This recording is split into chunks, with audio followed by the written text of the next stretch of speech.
Well, the big game, the big football championship is long over, and many are saying it was the greatest football game ever and that Patriots quarterback Tom Brady is the GOAT. And if you don't know what GOAT means, our next guest says all you have to do is Google it to find out. With us now is, listen to this job title. Dan, you have a great job title.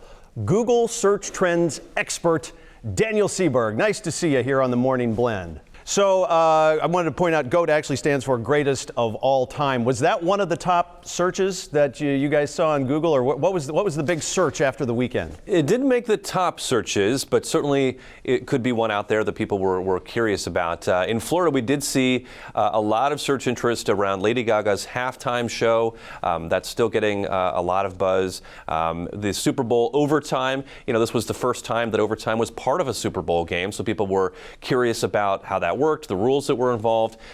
When the former president George H.W. Bush came out during the coin toss, we saw that as another big moment in search queries. And of course, people familiar with his recent health scares, so good to see him out there. Devonta Freeman, when he scored the touchdown and sort of went airborne into the end zone, was another one. And then James White, when he scored the winning touchdown to win it for the Patriots, was another big one. So a mix of some pop culture and, of course, the game as well. It's hard to imagine the world the way it was before Google. I think the first time I ever heard it used, Google as a verb, was on an episode of The Sopranos, at least the first time I ever heard it on TV.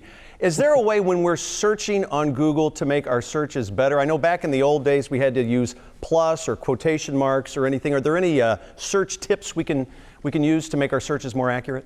Yeah, you can. You can do things like put a minus sign in front of a word to eliminate it from a particular search query. You can search for all kinds of things, including different file types. If you're looking for PowerPoint documents or Word docs as opposed to something like a typical web page. A lot of that is these are sort of advanced tips, if you will, for people who really want to get into the nitty-gritty. But we also see people turning to search and thinking about search as getting more context or being curious about something. And really this is unique to sort of the opportunity you have through search, and that's asking questions. And so, during the game we saw questions like, how old is Lady Gaga? Mm-hmm. How does overtime work in the NFL? Who owns Alfa Romeo? The car company Fiat Chrysler, and they're trying to make a big comeback with the Alfa Romeo.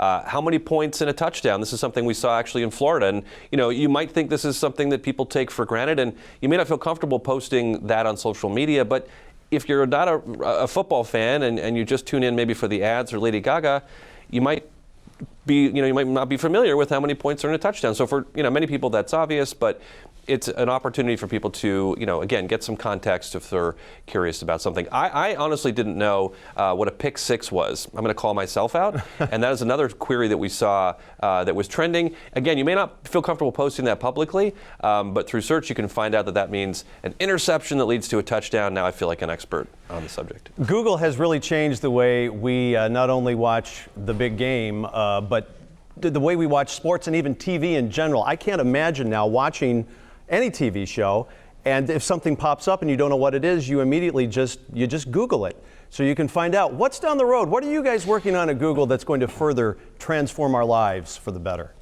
Well, we've certainly seen a big trend to mobile. If you're talking about the ads, the people we're watching, we've seen about 350,000 hours of time spent watching ads on YouTube leading up to the game and during it, and 70% of that time is spent on mobile devices. So certainly this is a trend that we're seeing, that people are engaging with, whether it's ad content or anything else that they want to understand through voice search or something like that. This is really the sort of where things are headed.